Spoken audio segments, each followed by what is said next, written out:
Altså... Ja.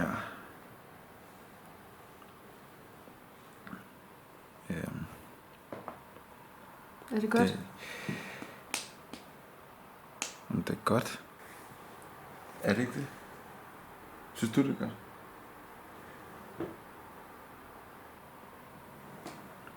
Er det ikke det?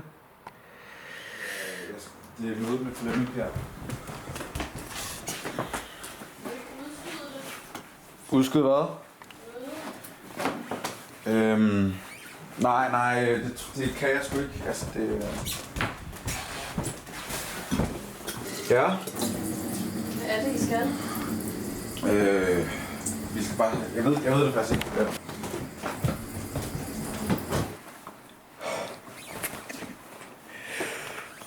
Det skal nok...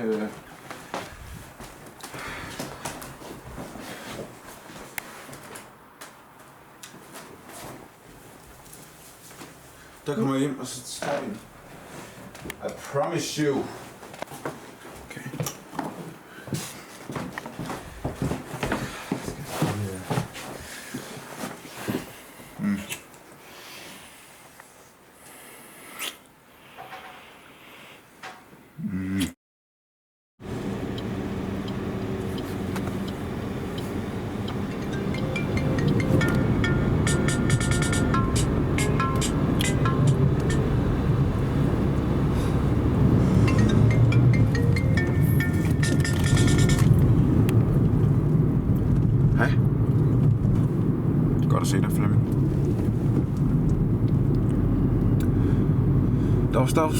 Dags. Det går meget godt. Hej. Jeg har glædet mig. Til hvad? Din fucking idiot, mand. Han er kommet til skade, så det er dig, der skal stå for det i dag. Ja. Og du er jo instrueret i det. Du kan replikkerne gå ud fra. Ja. Godt. Det er jo en stor forestilling i dag. Der kommer masser af anmelder. Anne Lydbo. Ja. Og Alexander Vesterlund, han kommer altså også bare ved det. Så der her, nu har man skrevet det her, men det har du også selv. Ja, men det er måske det opdaterede... Det er med de nye replikker. Ja. Så du skal lige lave et follow-up på det. Men en god arbejdssøster, vi ses bare på hotellet.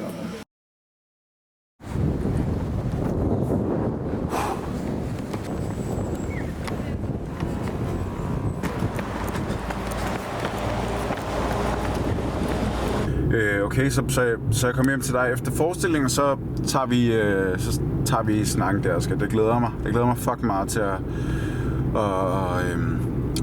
vi skal i sommerhus og... Kom nu! Ham der!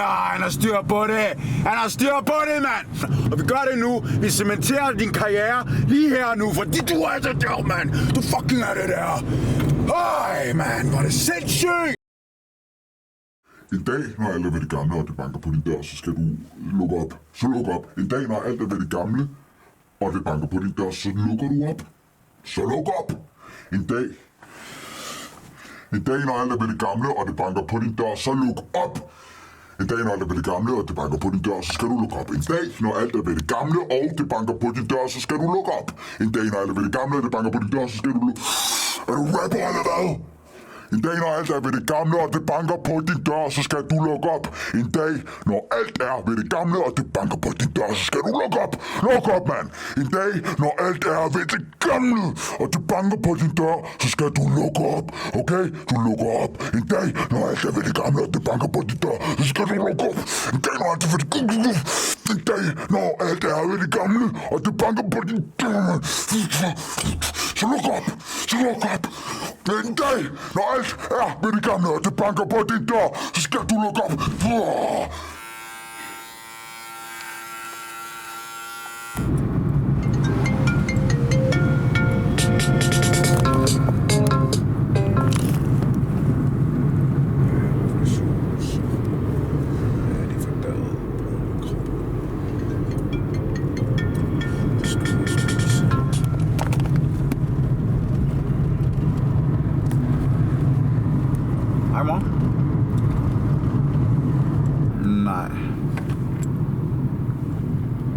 Nej, det har jeg ikke.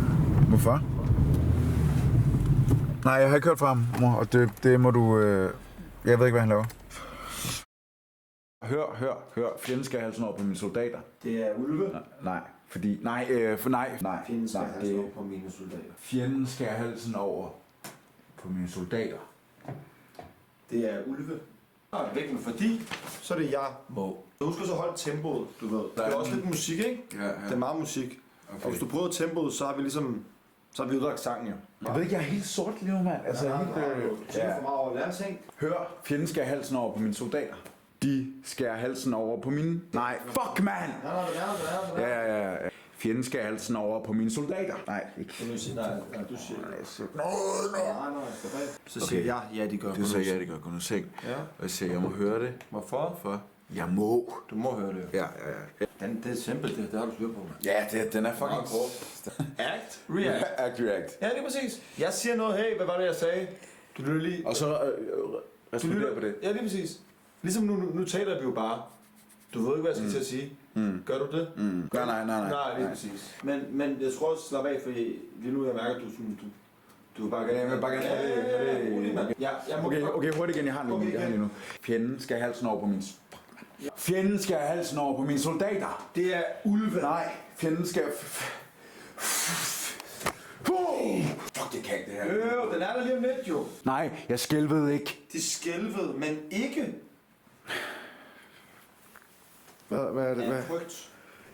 Fuck. Ja, af frygt. Skal vi komme lige? Jeg skælvede ikke. Af frygt. Nej, ikke af frygt. Snarere af medlidenhed. Og på et tidspunkt virkede det som om, at de var blevet døv. Fuck, mand! Jeg ved ikke, hvad jeg skal sige lige nu. Jeg ved ikke, hvad jeg skal... Hvad? Jeg hørte alt. Jeg hørte alt. Og på et tidspunkt ventede de. Hvad snakker du om? Bro, Alex! Bro, du skal spille i aften, mand. Du skal spille i aften. Det nytter ikke noget. Nej, jeg kan ikke fucking fokusere lige nu på det. Nej, men det er for, du er oppe i hovedet lige nu. Ja. Helt andet sted lige nu.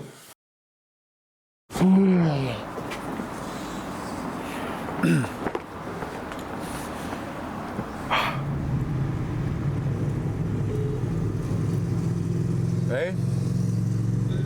Er du hjemme? Helt sikkert. Jeg kommer lige forbi. Okay. Godt. Hej.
Hallo, siger der noget eller hvad?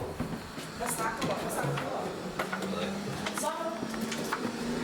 Hvor endte du i lørdags inden du kom på søge? Hvad skal du, Benny? Hvad så, bror? Hvor endte du i lørdags inden du søge? Kom ind og sæt dig, bror. Hallo, på det Ja. Hallo, sammen lige. Hallo. Hvor endte du lørdags? Snakker Lulu der noget, eller hvad? Det går godt. Du kender ikke noget Lulu? Nå, okay. Nå, okay. Nå, det gør du ikke. Nå, det gør du ikke.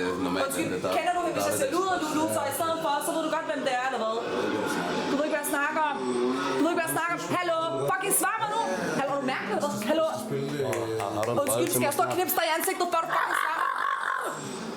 Hvad? Jeg har lyst til at give dig sådan en fucking trykker lige i ansigtet, mand. Ja, det skal også dig. Hallo, fucking svar mig. Alex, Hallo. det er bare det samme som sidst. Fucking fjernsyn, din fucking junkie, mand. Okay. Prøv lige at høre, hvis du har fucking nosset til at stikke din pik op i en fucking lille luder, ikke også? Så kunne du så fucking nosset til at indrøre det. Skal jeg tage det roligt? Hvad ved tage det roligt? Ja, det skal jeg ikke. Hallo, fucking svar mig nu, mand. Hallo, undskyld. Nå, okay. Så det der billede, jeg har på din telefon. vi har gæster. Nej, vi har ikke nogen fucking gæster. Har vi ikke gæster? Så, jeg ved ikke, hvad fuck han er. Hvem er han overhovedet? Hallo, hvem er han overhovedet? Hallo, prøv lige at høre, hvad jeg siger til dig. Undskyld, hvad var der på din fucking telefon? Hvad snakker du? Ja, hvad snakker jeg om, hva'? Hovsa, hva'? Alex, skal du have noget at drikke? Hovsa. Du lægger et billede, jeg har fundet på din telefon. Skal du have noget at drikke? Hvad for noget drik? Ved du hvad, din fucking klam lille pik, mand. Det var sådan, at tage nogle fucking små piger. Alex, jeg har noget ingefær og citron og noget... Noget puka. Noget puka. Ej, prøv lige at høre, hvad jeg siger til dig. Du ikke har sendt din fucking pik til små fucking piger på Instagram. Så der er fucking helt væk, eller hvad? Er det mig, der er umoden? Det er dig, der er umoden. Du fucking moden, mand. Hvor er du fucking voksen, mand. Hvor er det flot, Benny, mand. Fuck, det er flot, Benny. De fucking lille taber, mand. Og så du synes, det er moden, der tjekker ens telefon? Du er en junkie, mand. Er jeg en junkie? Hvem er du så? Hvad er du så? Okay, Alex, bliv lige. Hvad er det, din fucking lille bøsserøv? Prøv at sige til dig. Prøv at kigge på dig. Og prøv at kigge på mig. Det er fucking flot for mig over med en fucking taber som dig. De fucking bums, mand. Fucking taber. Fucking junkie, mand. Wow. Hvad hedder det, bro? Jeg betaler... Kan jeg betale næste uge? Jeg har ikke... Okay, helt sikkert. Det er godt at se dig, Benny. Jeg håber... Pas på dig selv. Jeg håber, at det går godt. Det gør det. Men tak. Tusind tak.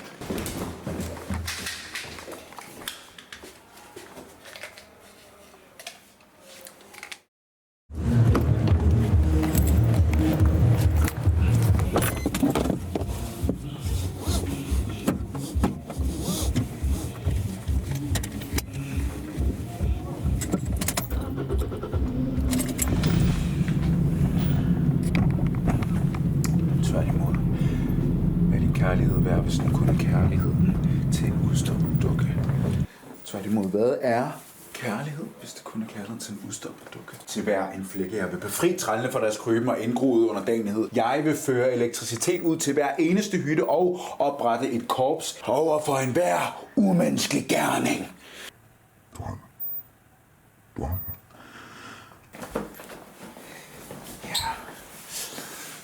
Hey!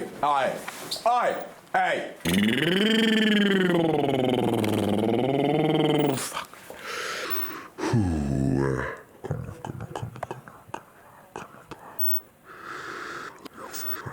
Hvad er det, du er bange for, mand? Du har fået den her chance, og en årsag, mand. Det er dig, en årsag. Hvad er det, du er bange for?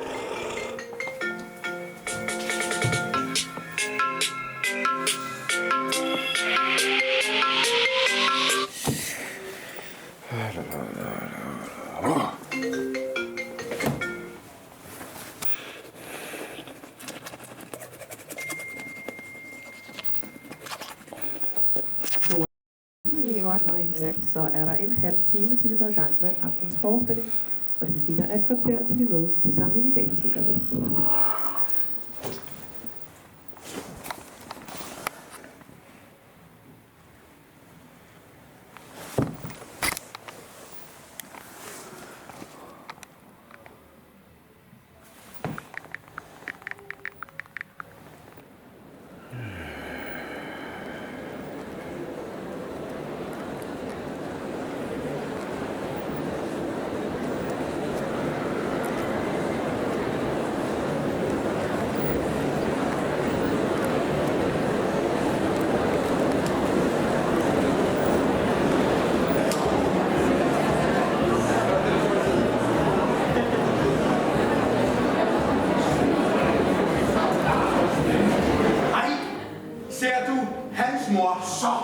Ja, har været døv siden inflation og er gået hen og blevet meget sær, fordi hun har mistet alt. Ja, han har ingen indlæg. Ja, du er også fra vejen, eller? Ja, du ved, det store firma. Ja. 4 etager højt med lige så meget bag det. Og det er så min bedste vens bier. Spyd! Spyd? Ja. Ja. Nej, vi drikker nemlig ikke alkohol. Nej. Hvorfor ikke det? Nå, det er jo fordi, at... fordi at vi ikke er anti-alkoholikere! Ja. Ligesom jeg har været meget nu, og jeg synes, at der er en vis 50-50 op. Så jeg synes, der er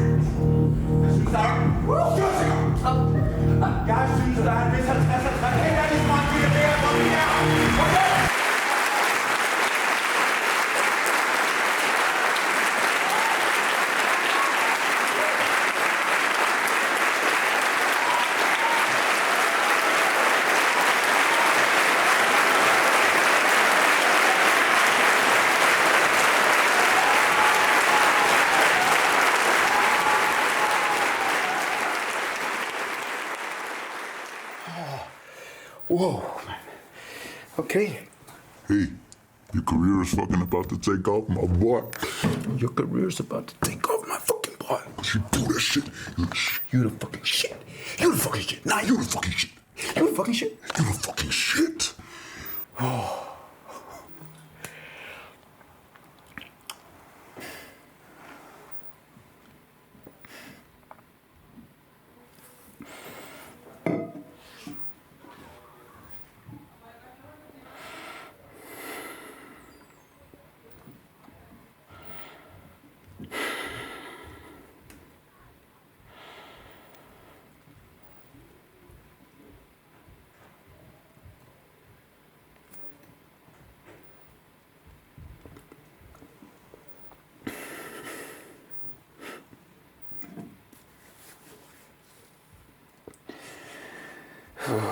Ja.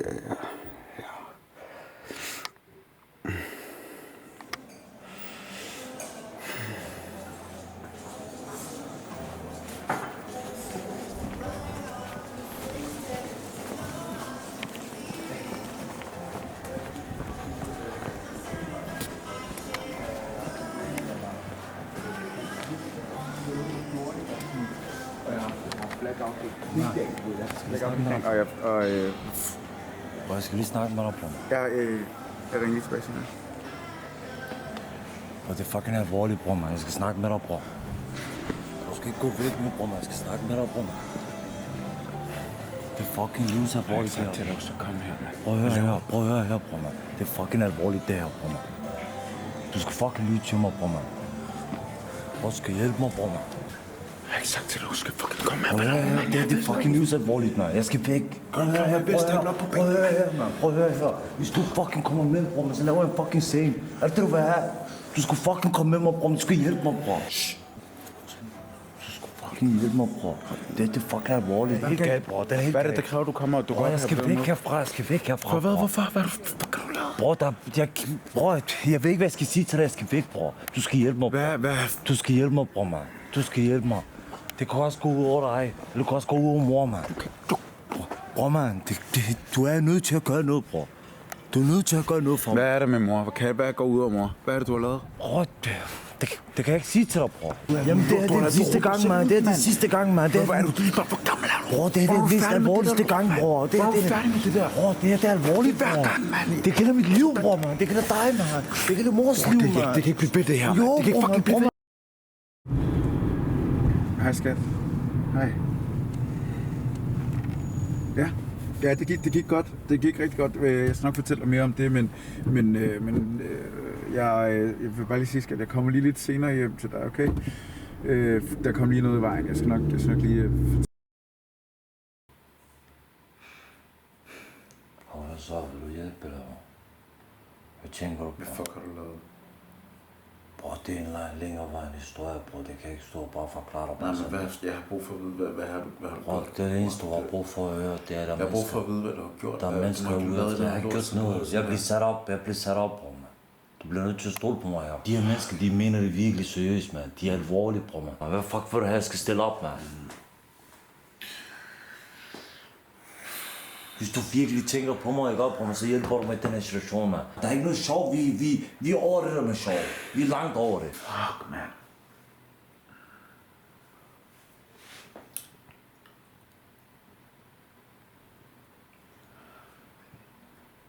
Bror, du har ikke brug for at tænke så meget, bror, men du har bare brug for at hjælpe mig, bror. Ja. Jeg tror, jeg er afsted. Det er ude i byen, det er Nordsjælland, og det tager derop, så det er væk fra det hele. Der er ikke nogen, der er der. Det er kun os to. Så fortæller du mig, hvad foregår, så tager vi den derfra, okay? Prøv, jeg kan ikke falde ned i alt det her, bror, man. Jeg er ikke ligesom dig, bror, man. Du har styr på det. Nej, men når jeg fortæller dig, at der er styr på det, der er ikke nogen, der kommer her.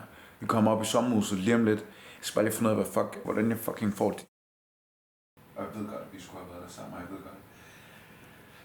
Vi har alt muligt, vi skal snakke om, men skal jeg bliver...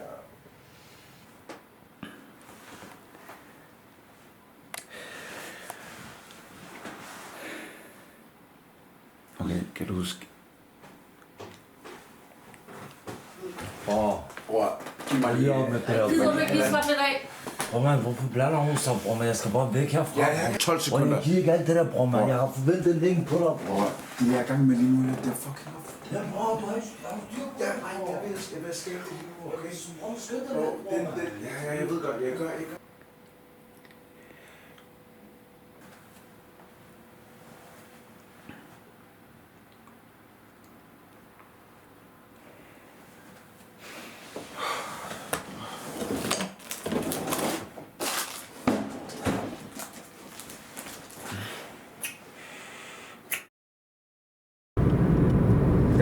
Jeg skal nok lige prøve at... Fuck.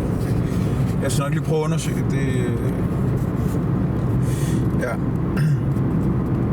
Jeg prøver at finde ud af det, mor. Men det er bare... Jeg bare tage det roligt. Helt sikkert. Okay, vi tales med mor. Hej.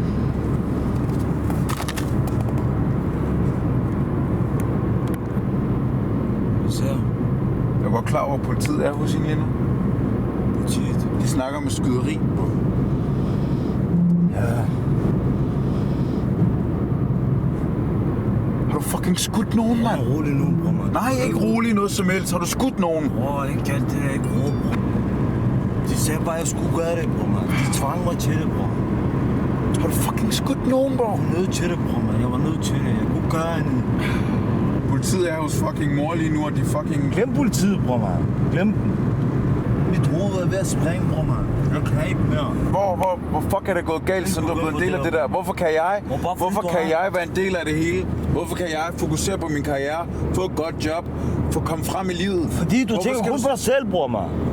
Du tænker ikke på mig, bror. Jeg er derude. Du tænker ikke på mig. Jeg tænker fucking på mig selv, for jeg bliver nødt til at tænke på mig selv. Der er ikke nogen, der tænker på nogen for en. Det er du tænker på, bror. På hvad? På den der store scene der, bror, man. Man, mit scene, det er herude. Du sidder og har det godt, bror. Jeg har fucking arbejdet for det. Er du godt klar over det? I stedet for at fucking løbe rendesten på gaden, mand. Arbejde med hvad? Arbejde med de der fiser derude. Det er fiserarbejde, det du laver, bror. Du ved ikke, hvad jeg har været igennem derude. Jeg ved godt, hvad du har været igennem derude. Nej, det ved du ikke. Du tror bare, det er bare sjov ballade. Det er det ikke, bror, man. Det er fucking alvorligt, bror. Fucking alvorligt. Bro, der er ikke nogen fucking bil, der kører efter os, dem der, bror, man. De er fucking efter os, man. Bror, man, kør ned til venstre. Kør ned til venstre nu. Fucking, man. Kør ned til venstre nu. Hør nu på mig, man. Ja, jeg er i gang. Der er ikke nogen fucking bil, mand. Fuck.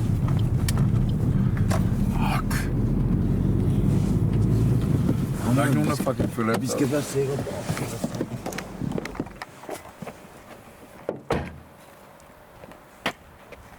Kan du se? Der er ikke nogen fucking bil, der kører efter os. Bare kom væk fra vejen her, bror. Der kan komme noget som helst, bror. Der kan komme ind, det er hurtigt trillende lige pludselig, bror. Det ved du ikke, jo. Der er ikke nogen. Bror, du kender ikke mennesker, bror, men du kender dem ikke. Der er ikke nogen fucking bil. Bror, lyt til mig. Du kan ikke bare stå der og fucking sige, du ikke ved, man. Jeg ved det, bror, man. Jeg ved det. Kom, man. Vi skal afsted herfra, bror. Vi skal væk herfra, man.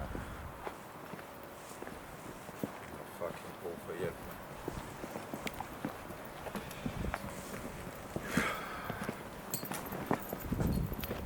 Hvad er det her sted for os? Jeg ved ikke, det er dig, der sagde, at vi skulle stoppe her.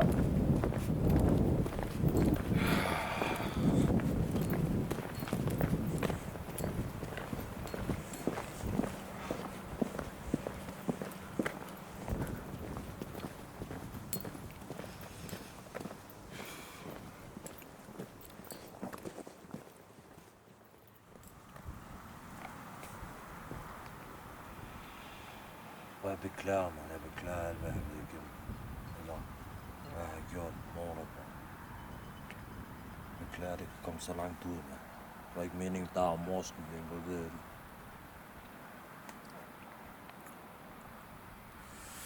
Alting er bare fucked up. Jeg ved ikke, hvad jeg skal gøre, man. Det er helt fyldt så meget.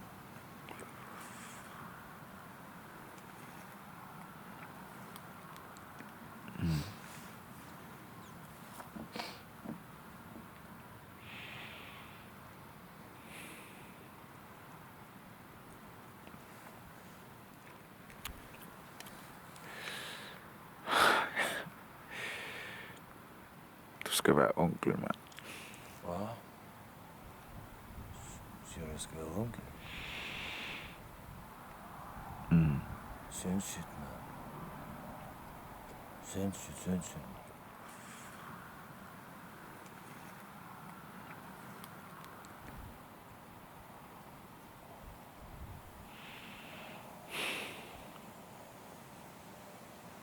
Og bare tage dig roligt, bror, man. Du skal nok blive en god far. Jeg mærker på dig, bror, man. Du er et godt menneske, du er ikke en dårlig menneske.